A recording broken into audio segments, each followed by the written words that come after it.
Hello, today on Sky World News. Pakistan cricket crisis. Some members of the team, including the captain, are caught up in claims of a betting scam. This man, who allegedly paid players to make deliberate mistakes, is bailed without charge. Also this morning, rebuilding New Orleans. 5 years after Katrina, President Obama pledges he will finish the job. Coming home, hundreds of people in Pakistan return to their flooded villages. From a two-stroke joke to a dream machine, how Russia's trying to talk its people into loving the larder. And in sport, teeing off, Colin Montgomery names his team for the Ryder Cup. Live from the Sky News Centre, this is Sky World News. Hello, welcome to World News. Now let's cross to Summit TV. I'm Teresa from Summit TV, and here's a look at how the bourses were last trading across the African continent. In southern Africa, Botswana's domestic index was 0.12% stronger.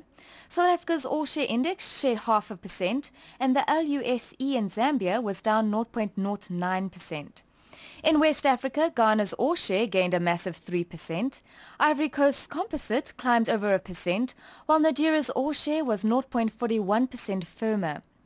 And in East Africa, Kenya and Uganda's bourses were unchanged, while the Mauritius's Semdex was trading just slightly in the black. And on the currencies market this morning, in southern Africa, $1 buys you 6.72 Botswana pula, 7.30 South African rands, and 4,892 Zambian kwacha. In West Africa, you pay 1.41 Ghanaian cedi a dollar, just more than 506 Ivory Coast francs, and 148 Nigerian naira for the greenback. Finally, in East Africa, you'll get 76.85 Kenyan shillings for a dollar, 29.75 Mauritian rupees, and more than 2,217 Ugandan shillings for $1. That's the African market news from Johannesburg. You're watching Sky World News on our website, skynews.com. He hasn't been unmasked, but find out what award the Slipknot drummer has won. And in sport, Sunderland upset the big spenders in the Premier League.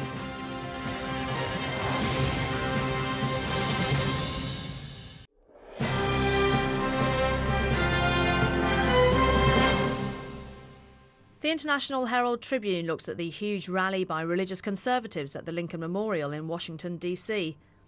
The Frankfurter Allgemeine leads on German Chancellor Angela Merkel, saying the lifespan of the country's nuclear power plants should be extended by 10 to 15 years beyond the planned phase-out due to start in 2021. Denmark's Jyllands-Posten focuses on a 23-year-old model auditioning for the Miss World Beauty contest.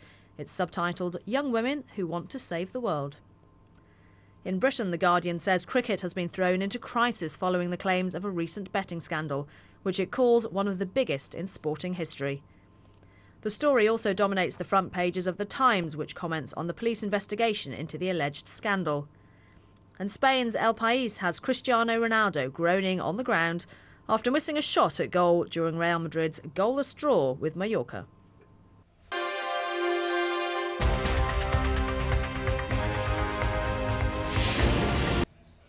The betting scam allegations that have overshadowed England's Test series victory over Pakistan raises questions about how easy it is to manipulate certain elements of the sport.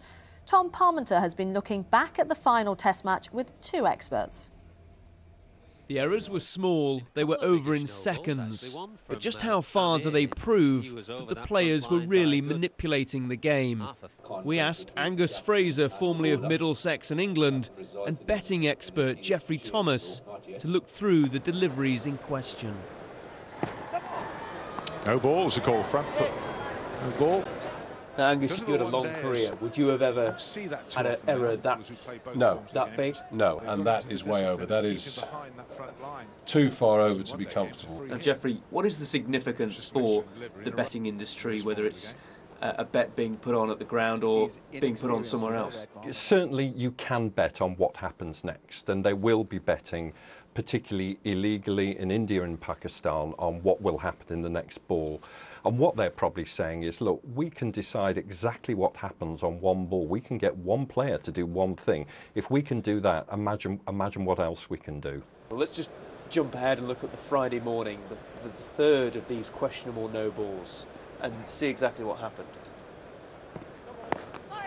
No ball is the call, but that was a short ball that we were expecting with the field place that it has. This fella has been something special. I've just been recently on the ICC panel that's picking Cricketers of the Year, and I don't think there'd be any doubt that that would be the young Cricketer of the Year. So to see him suddenly involved in allegations like this is not just dreadful for him, but it's dreadful for the game too. The answer is not to ban him for life in some draconian measure. If you really want to tackle corruption, you've got to be absolutely certain that people charged with tackling that corruption are not corrupt themselves. So let's just take a look at some of the dropped catches through the series from the Pakistan team.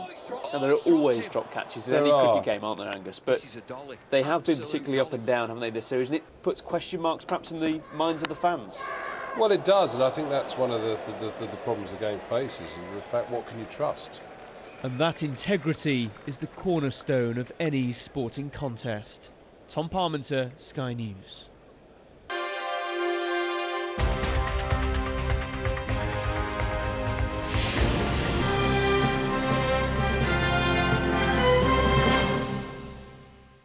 Much of Central Europe will turn drier, brighter and more settled after the recent wet weather. It'll be cool though, with highs for Paris of 19 degrees Celsius. There'll be some brisk winds and heavy showers for the Low Countries as the areas of wet weather continue to push eastwards. 16 degrees, the high for Amsterdam. That wet weather will push into Eastern Europe with some heavy downpours for Prague and falling temperatures. Italy too will be pretty damp for the time of year, with heavy showers for Rome. High temperatures of 27 degrees Celsius here. For southern Europe, though, it'll be a warm, dry day. Spain will be fine, dry and bright, with highs for Madrid 33 degrees Celsius.